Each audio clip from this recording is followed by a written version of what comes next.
Good afternoon. Welcome to Nutmeg Sports on the HAN Network. Frank Granito, along with Eric Gendron in the director's room, Kevin Coleman, and a very upset Donald Eng today in that Ridgefield Tigers jersey. It's a nice fit, though. It's a nice look. I like it. The colors blend well with me. My consolation, by the way, gentlemen, is that one or perhaps both of you two will be joining me in misery over the next few days. I'm not above taking pleasure in that kind of. I have to say, I really enjoyed making you wear the wig earlier on. Now I get to enjoy watching Don rep the orange and black, the paw print, the tiger print. It's a good look for you. It's a nice jersey on you, and it really fits well. It is. I don't know whose jersey this is, but it's jersey. It's more of a nightshirt on me. Luckily this is here because it is definitely. It's a bit. The person who wore this originally is a bit less vertical, a bit more vertical than I am. No, you look good in orange and black, though. I gotta say. Don't let anyone distract you from the fact that Fairfield Prep blew a 3-1 lead. Oh, that's a low blow. I'll remember that, Eric. That was a low blow. Give some credit to the Tigers there, though, clawing their way back once again.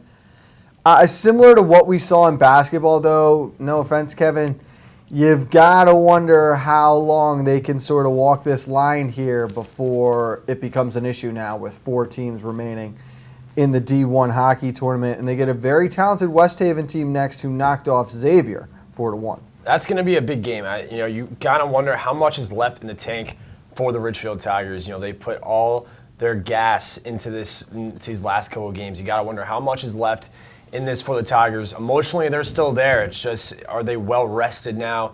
Going to this big semifinal game.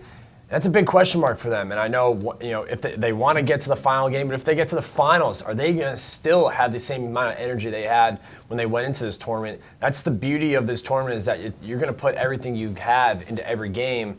And now it's coming down to the point where, they don't have as fresh of legs as they had guys in the early part of the tournament. Well, I would agree with that to a certain extent, but also when you think about it, West Haven is not a deep team. They really only go about 2.5 lines deep. I think they don't even actually have a JV program. These two schools did meet during the regular season. Ridgefield with the 3-2 win back in January. It's a much different West Haven team now, I think, than it was then, though. The freshmen have been contributing more. They've gained a lot of confidence along the way, so I expect that game to be a toss-up. And yes, they won during the regular season, but that was earlier on. I don't really look into that now. I think if you're the Tigers, you have to forget about that. You won 3-2 earlier on in the season. You kind of have to go into this game fresh, because Sean Keegans, again, has to play off, out of his mind in this game. He needs to continue playing well, and we've seen that if you have a hot goalie, you can go far. But Sean Keegans, again, how much is left in the tank for these Ridgefield Tigers? But Eric, let me ask you this now. Is there a little bit of that monkey off the back sense for the Tigers, knowing that they have gotten past Fairfield Prep and found a way to knock off the evil empire of the Jesuits? Absolutely. This is arguably the biggest win in Ridgefield hockey program history, to beat such a storied franchise program like Fairfield Prep. The amount of championships they won, they might as well be a franchise. But to not only beat them, but to come back from 3-1 and win in overtime, that is a huge win for Ridgefield. And the way things are going right now, I really don't see this being anything other than a rematch of the FCIAC championship. I want to agree with you on that, but my better sense tells me never to believe in the Rams, especially at this point in time when they get to the Whale. It has been the definition of a house of horrors for New Canaan over the years. When you think about, and we talked about this earlier today, Don, how New Canaan is up there with one of the best programs in the history of Connecticut hockey. They won the most FCIAC championships. They have been to Yale for the semifinals and the finals so many times. But Darien has won 2 more state championships in the last 2 years than New Canaan has won since they started playing Connecticut state hockey. And and I kind of think in many ways it's just some bad luck for the Rams. They've probably been the second best team in the state for 10 different occasions over the last couple of decades, and they've always just seemed to run into a very good team or an excellent team that's on a roll. Some of these games they've lost. They've lost in just some hard luck manner, and they've also run into historically good teams in Connecticut. It's just bad luck of when you happen to be good at the same time that someone else is. And you talk about bad luck. I can still hear Coach Hickey to this day talking about the '99 championship game against Notre Dame of Fairfield that went through 5 overtimes over 2 days because the Yale hockey team refused to give up their ice slot to let the game continue. Notre Dame of Fairfield scoring on a shot from outside the blue line to win that championship 3-2. And you're right, they've run into some great teams. Obviously, they were runners-up twice during the Chris Drury era when he was at Fairfield Prep, and then later they got Mark Arcabello in that prep team with Robert Summerlin, Jonathan Cox, and Jonathan Visano as well in the early 2000s. So it's been a very tough luck situation for New Canaan when they make it to the Whale. But this is a team that's built on seniors. It's a Northwest Catholic team they've already beaten this year, Kevin. There's got to be some confidence, too, after coming off a relatively easy win over Glastonbury in the quarterfinals. I think this New Canaan Rams team is so talented enough. I think going into this game, they can feel confident. Yes, they lost in the FCIAC final, but I think that loss put a chip on their shoulder and really motivated them to try and go on a run here in the state tournament where they want to prove people wrong, and they especially want to prove that they should have won that FCIAC final as well, and they'd love nothing more than to try and get another chance at the Richfield Tigers if the two can win in their semifinal game. And we're now potentially staring at a situation where you could have 2 FCIAC schools playing in the state championship. That would be the second time in 3 years that has happened. It would give us the 3rd consecutive FCIAC champion. And I'll start this question with you, Eric. Has the FCIAC surpassed the SCC, the traditional power conference of Connecticut hockey, for that top conference now? I think it might be a little too soon to make that call. I mean, the SEC was so dominant in Connecticut hockey for so long. We saw FCIAC teams come up just short so many times, and specifically usually against SEC teams. It's really been a recent run for the FCIAC, but we're starting to have that conversation where the FCIAC really is starting to take over Connecticut hockey. I think we're maybe a year or two out. If we get another year, another 2 years of it's FCIAC teams right there in the championship again, I think maybe we can have that conversation. I think it's a little too soon though. Don, I'll go to you for this one. Yeah, I tend to agree with Eric. It's a little bit too soon to have that conversation. We're probably about a year or two away. You had 2 excellent Darien teams winning back-to-back state championships. Ridgefield probably would be the odds-on favorite with New Canaan, the second pick this year.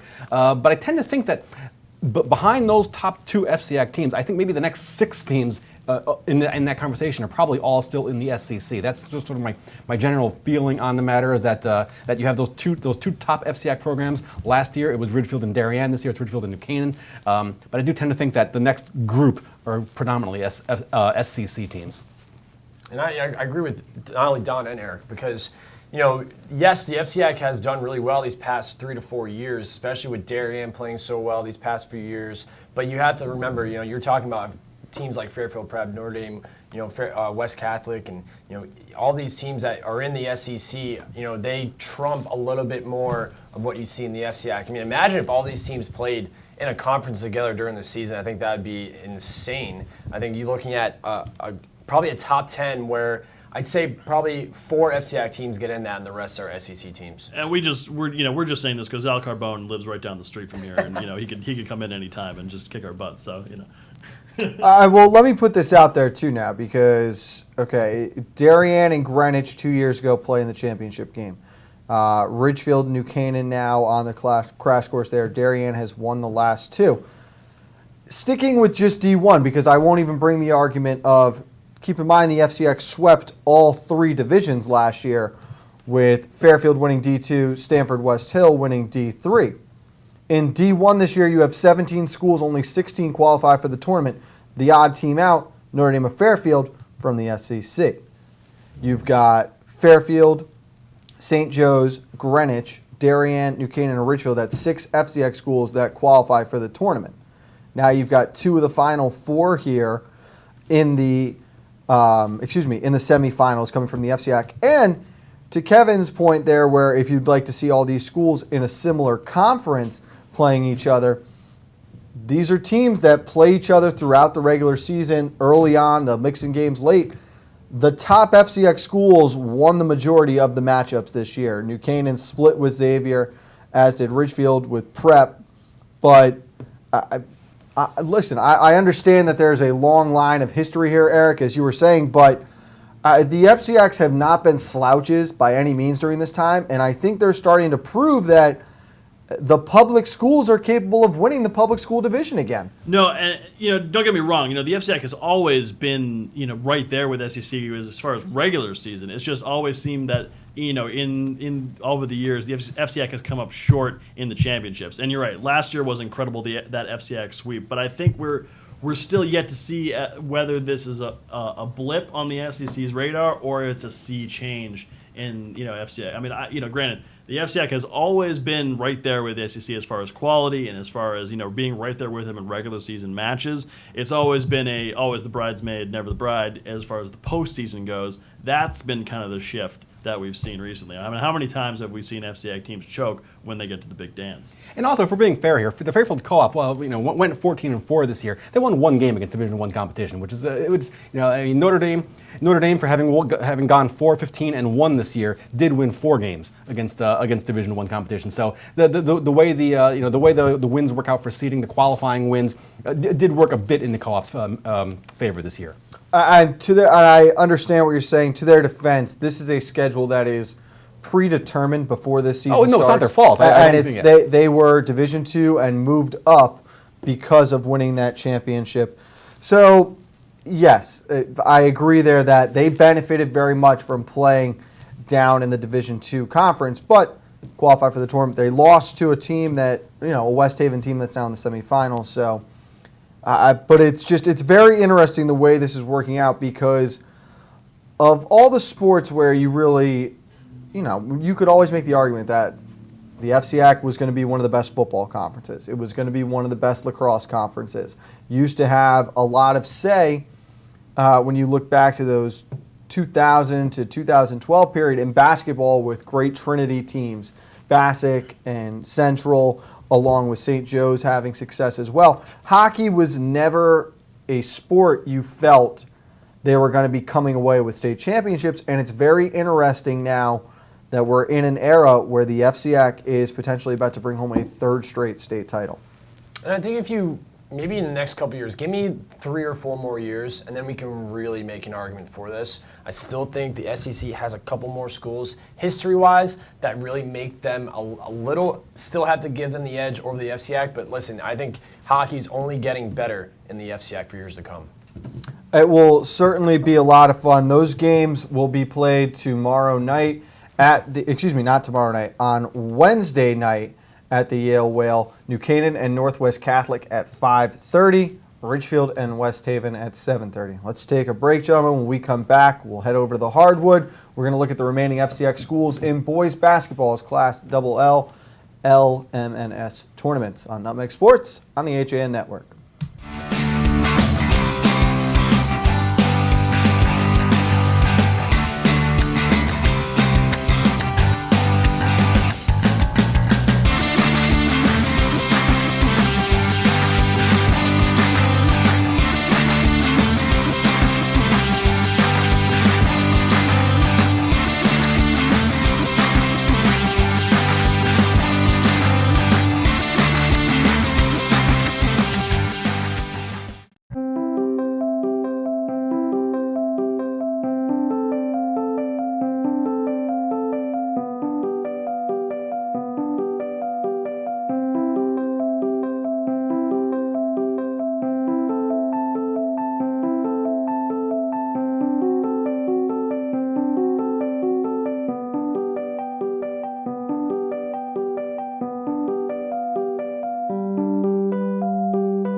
Get a fresh start to the new year by shaking up your meal routine. Walter Stewart's Market is your local source for a delicious selection of fresh and convenient salad shakers, like Southwest salad with chicken, Cobb with organic chicken, Power Vegan with fruit and quinoa, Greek salad with tabbouleh, and grilled shrimp with hominy.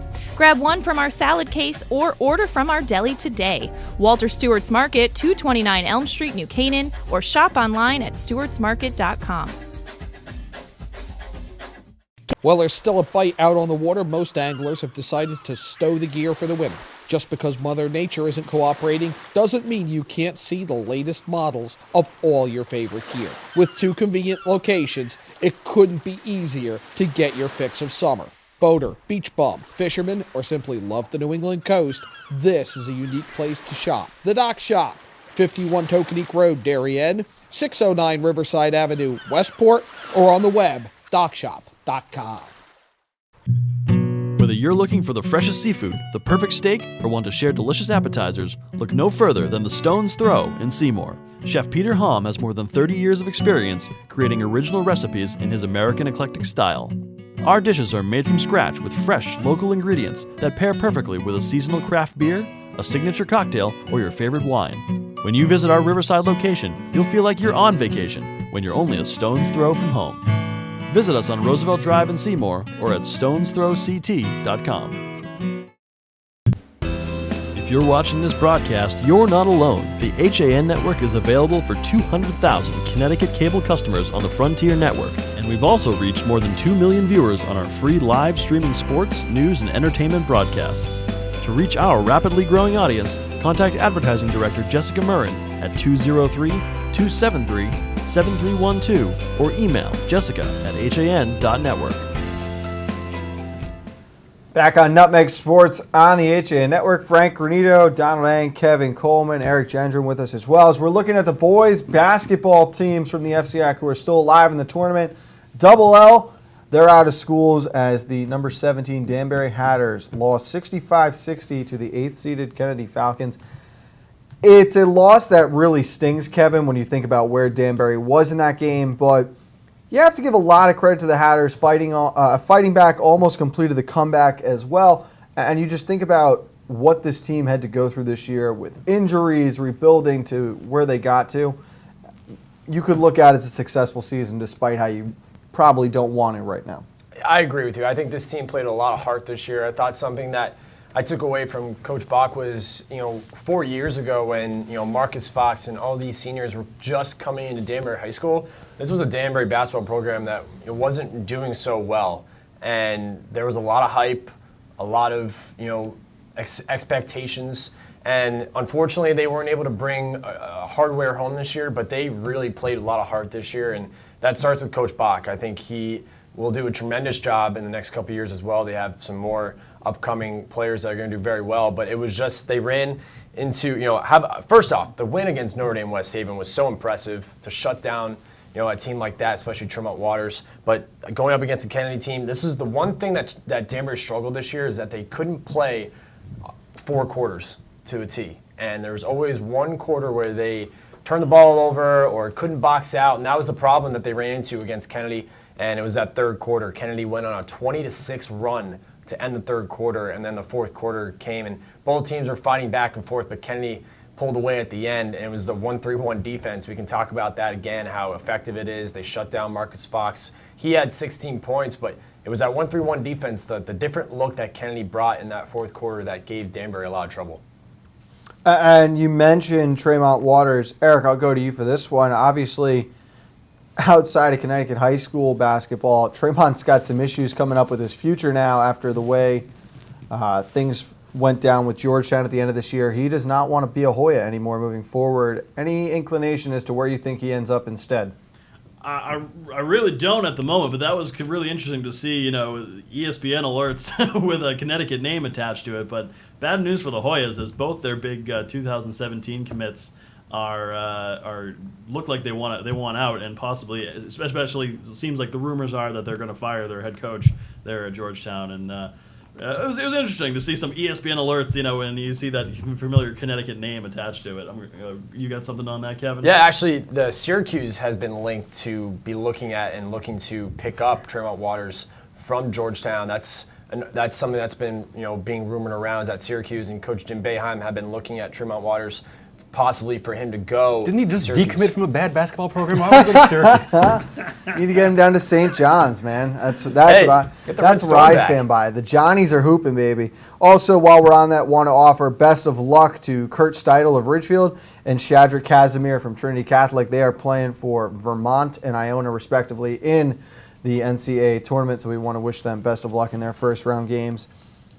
Danbury getting back to double L here. They were the last remaining double L team. Now we're down to Wilton and Trinity Catholic, both 6 seeds in the Class L and Class S tournaments. Right away, who do you give the advantage to, Don, making it to Mohegan Sun? It's got to be Trinity. I mean, Wilton has had a very good season. They're going up against a very tough Crosby team, another NVL team. They're taking on the FCIAC, and then the winner of that game gets Notre Dame or E.O. Smith. Actually, E.O. with the bit of a surprise run through the L final so far. But I think Trinity, just with having played against larger schools all year, they have more size than most of these Class S schools that they'll be competing against. I tend to think that because of the competition and because of the competition level, Trinity certainly would be my favorite to get to the Sun over Wilton. And we've talked a lot about the SEC schools in the tournament for basketball this year, and Hillhouse obviously is a favorite heading for that championship game to repeat. We like Notre Dame and West Haven a lot, but the NLW conference, Don, underrated and really going under the radar throughout this tournament with some very talented teams in play. Well, yeah, you have the two city schools in Waterbury. Well, the 3 city schools actually. You have Crosby, Kennedy, and then Holy Cross and Sacred Heart. Also, all of them still alive in the tournament. You had Ansonia knock off the number 1 seed in the Class M tournament. So yeah, you're right. The NVL really making some noise in the CIAC basketball tournament this year. I'm curious to see how Wilton, as we know, lives and dies by the hot hand and the 3-pointer. If they go cold, they're bad. They're just if they cannot hit their shots, they just look bad. If they can somehow stay strong from behind the arc, I'd be very interested to see how they match up against a city team, a team from Waterbury. That's what it's going to come down to. If they can keep hitting their threes, which they have been absolutely on fire in the state tournament so far with their threes. I mean, I think they hit 18 3-pointers in that first round game. If they can keep that up, I think they can hang with them. But I have to agree with you guys. Of those 2 remaining FCIAC teams, I think Trinity has the advantage to go further than in this tournament. 18 in their first game, 10 in the second game. I need to double check one more time on how many in that third game. I like Wilton too. I think it's a very motivated team. They've got a lot to rally around when you think about the way they lost in that FCIAC championship. They've lost Jack Wood and Jack Williams now, their senior brothers, for the duration of this tournament. Matt Cronenberg, Drew Conley, it's a motivated group, and we know their depth and the role players and how important they are to this team. So I think you're seeing a group effort with everyone step up. But I don't know if Dutrail and Moise are going to be matched athletically or size-wise by any of these small schools running through that S tournament. So you really could go either way with it. I think it's a toss-up, and it's the life of living and dying by the 3 that on any given night it could be the end of the world. Yeah, when they have to go to Plan B and then they realize that there is no Plan B, that's a bit of a problem. But we've mentioned before Wilton with being a small team, a perimeter-oriented team. As we've said before, Wilton really only plays 1 player, 6'3" or taller. Crosby. I have not seen them play this year, but just looking at their roster, Crosby has 9 players on their roster, 6'2" or taller. So definitely Wilton in a very familiar position going up against a taller team. Kev, your final thoughts? I think Wilton, Trinity Catholic definitely does have the advantage, but this is a Wilton team that even though they lack in size, Don, they out-hustle you. And even though they're not the biggest of guys, it's impressive what they do on the glass. They box out more than any other team that I really saw in the FCIAC this year. They really did a nice job against Ridgefield in the FCIAC final. Unfortunately, they came up short. But all season long, I was impressed with the hustle and, especially boxing out. They don't have the size. So that's what stuck out to me with Wilton. Again, I don't know. This is what's the beauty of the tournament is that, they can make a run and end up at Mohegan Sun. We just don't know. But again, they've been playing well as of late, hitting 18 3-pointers, 10 3-pointers in the next game. Again, if they have the hot hand, I say, why not? But again, they could run into a very good number 1 seed of Sacred Heart. Wilton and Trinity both in action tonight with their quarterfinal matchups trying to get to the semifinals. We go now on a more somber note to Milford, where Danny Kemp, the young Milford woman who had been fighting against cancer, has passed away. Kemp was a Foran High School graduate and a Division I student athlete at Stony Brook University in Long Island who had been undergoing treatment for a brain tumor. An avid softball player since childhood, the young Milford woman was playing softball for the Briquettes last summer when she was hit by a pitch in the helmet during an at-bat. After a few weeks, she went to the doctor because she felt dizzy, and what doctors initially thought was a concussion was later revealed to be a brain tumor after an MRI. The family was told that due to the location of the tumor, surgery was not an option. Instead, the young Milford woman had been undergoing various treatments, including radiation. She had been described as an outstanding person and athlete, always positive and with an unwavering strength. The city rallied around her, raising more than $100,000 to help with medical costs, holding fundraisers steadily since she began her treatment. Family and friends were crying and mourning this morning, as one family friend said. Danny Kemp passed away from Milford.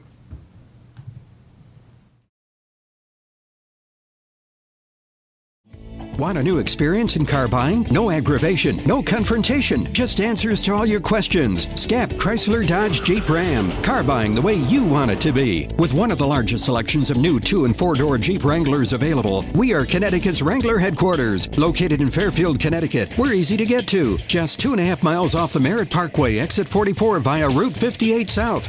Save thousands right now during the spring clearance event and Ram Truck Month, now through March 31st. Have a sports injury or slip and fall that needs immediate care? Coastal Ortho Express Urgent Care gives you direct access to an orthopedic specialist fast, without an appointment.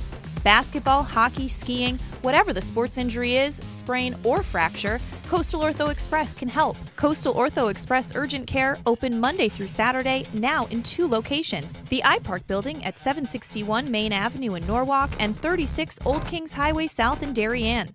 Or go to coastalorthoexpress.com, like them on Facebook.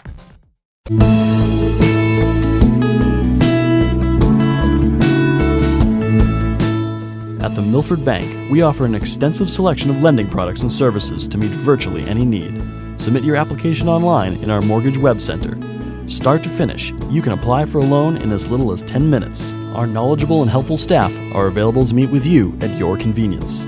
To learn more about what we can do for you, stop by one of our Milford Bank offices or visit us at milfordbank.com. The Milford Bank, always there. Member FDIC, Equal Housing Lender.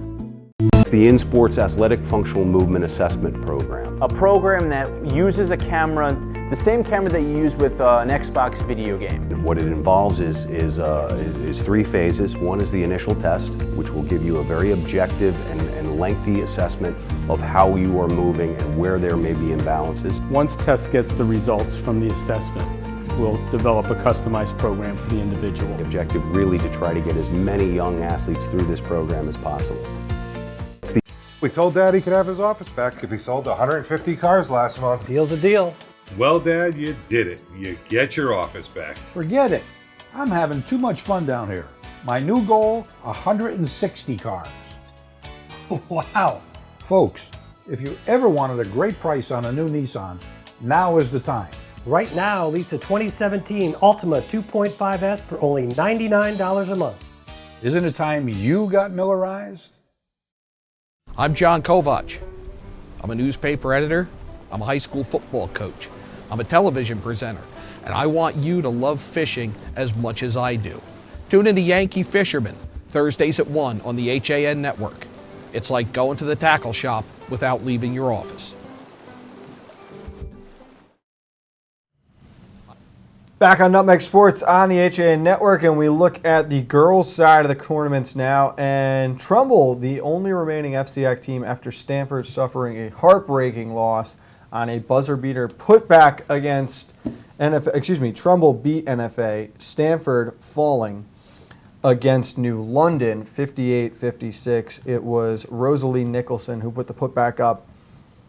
No rematch of the FCIAC championship, gentlemen. Stanford does not get a chance to repeat as champion either, but Trumbull continuing to look strong here down the tournament stretch.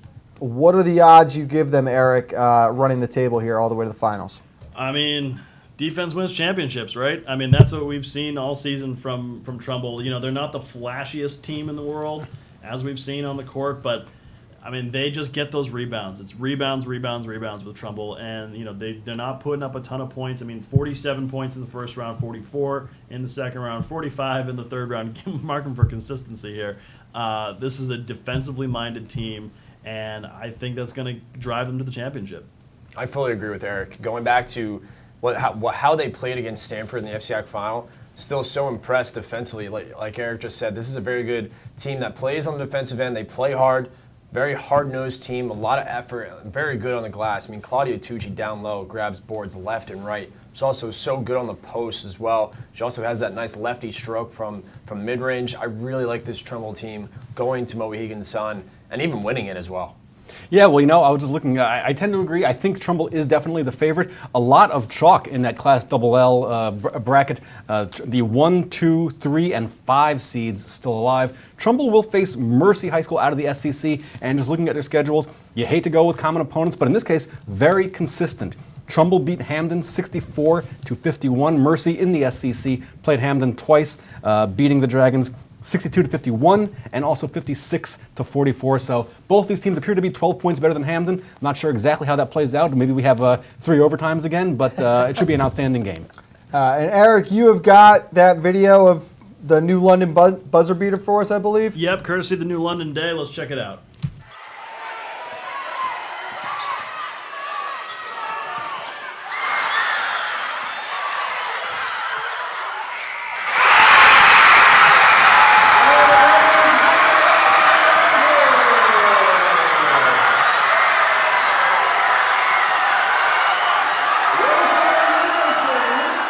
Thank you again to New London Day for that video, and we had the same reaction seeing that. You've got the big 3 for Stanford all down low there. It's the 5'5" Rosalie Nicholson who grabs the rebound, fights through contact, and the putback. An unbelievable individual effort, and congratulations, but that's a tough one there for the FCIAC. Especially with Andrea O'Connor, Alexa Kellner, and Martha Grant on the floor. How does someone 5'5" get that rebound? I almost couldn't see her in the replay. It really is amazing. I mean, considering how good Stanford's been on the glass all season long, got to give credit to New London. What a great way to finish off that game. It's unfortunate. We would have loved to see a rematch between Trumbull and Stanford in that final. I mean, look at that. It's not easy to do. You got Andrea O'Connor right in your face, and you're putting it back up. Not for nothing, Chelsea was fouled about 4 times. Lancedale coming over to help out as well. I mean, that's a tough way for your season to end there if you're the Stanford Black Knights. But a great run, and there is a lot of experience coming back on next year's team. They'll be very good again. They bring back 4 of their 5 starters, all who are only going to get better. Lastly today, I do want to offer congratulations to the Danbury cheerleading team who won the State Open competition this weekend. The Hatters now at the clean sweep at FCIAC and States, and I want to ask all 3 of you, does this sway your opinion a little bit onto who had the better winter, Danbury or Ridgefield? Don? No, it doesn't, because I thought all along that Danbury had been a little bit better. The wrestling, the track and field, the cheerleading, a New England championship, in my opinion, counts for a lot. So I think this puts a little bit more distance in between Danbury and Ridgefield. Ridgefield's championship in hockey might tighten it a little bit, but I think it's Danbury. So let me ask you this, Eric, then, before we get to Mr. Tiger here. Does this championship put Danbury out of reach, where even if they win in hockey, it's still not as good a winter? I gotcha. It's so tough. I mean, both schools have done such an amazing job, and that New England championship for Danbury wrestling is an incredible feat, something they haven't done in 27 years. As good as that program is, I mean, the way Danbury, we discussed, we had this discussion previously, Danbury has just blown people out of the water in wrestling. It's such a tough discussion, and I do think we should revisit it if Ridgefield goes on and wins the state championship. It's so tough. It's such a toss-up right now. And winning those tournaments, the hockey tournament and the basketball tournament, to go the way they did with all those overtime games and close games that they had. You know what I'll say? I'll say Ridgefield has had the more entertaining winter. I think Danbury is the more impressive win so far this winter. I fully agree with Eric. I think entertaining-wise, Tigers have done an excellent job. I think going into this, think we can kind of expect Danbury to win the wrestling. They're always so good. This is such a talented program. Track and field, they're always amazing at. I think those two programs, every winter we kind of go into it saying, okay, who are the favorites? Danbury in both sports. So, I mean, yes, it's very impressive. They went and win all New England and, cheerleading as well. They weren't expected to win cheerleading. Yes, it's all very impressive. But again, if the Tigers win states for hockey, I got to give it to my Tigers. I mean, what a great run this basketball and hockey program has gone on for this Richfield program, where if you look back these last 4 to 5 years, basketball program really took a hit for a couple of years. Now they've really bounced back in a nice way. They were struggling for a while, especially earlier on in the decade, but man, this hockey program as well has come back from a long way. I think if the Tigers edge it out and win at Yale in boys hockey, I got to give it to my Tigers. Typical media bias. And one last thing I just wanted to point out is that, when we covered the FCIAC cheerleading championships, which Danbury won, none of us actually said it in so many words, but I think we all kind of thought it was a fluke, and then they win the state open. So true. Good job. I think you got that sense of, because that was one sport they were not a favorite in. All eyes were on Ludlow, and it wasn't that it was a fluke. It was Ludlow's degree of difficulty was what hindered them. It didn't allow them to score as high as they needed to. So kudos to the Hatters for showing up to state opens and bringing it again. Not to be that cliche, but and Kevin, to just throw a little bit of a wrench into your argument. Yes, Danbury is expected to win in track and in wrestling. The Richfield Tigers were the preseason favorite for boys hockey this year. Oh, no, I mean, I'm not disagreeing with you. I'm just saying. I'm disagreeing with you. That's fine. But I'm just saying how, if you look back to maybe, 4 to 5 years ago, this Richfield boys hockey program was dwindling a little bit. I think they lost some key guys and, they struggled for a few years. Now they're back. And I think if you look at it that way, that's what I'm trying to say, is that, yes, they came into this season as a favorite, and that's fine. But I'm just saying, this is a hockey program that has come back from after a couple of years of struggling, as well as the basketball program. And I completely agree. That's fine. My only thing was, okay, if we're taking a little bit of it away from you're supposed to win it, they were the preseason favorites. But either way, we want to wish all the competing FCX schools the best of luck down the stretch. Again, you've got Wilton and Trinity in boys basketball, along with the Trumbull girls basketball team in action tonight.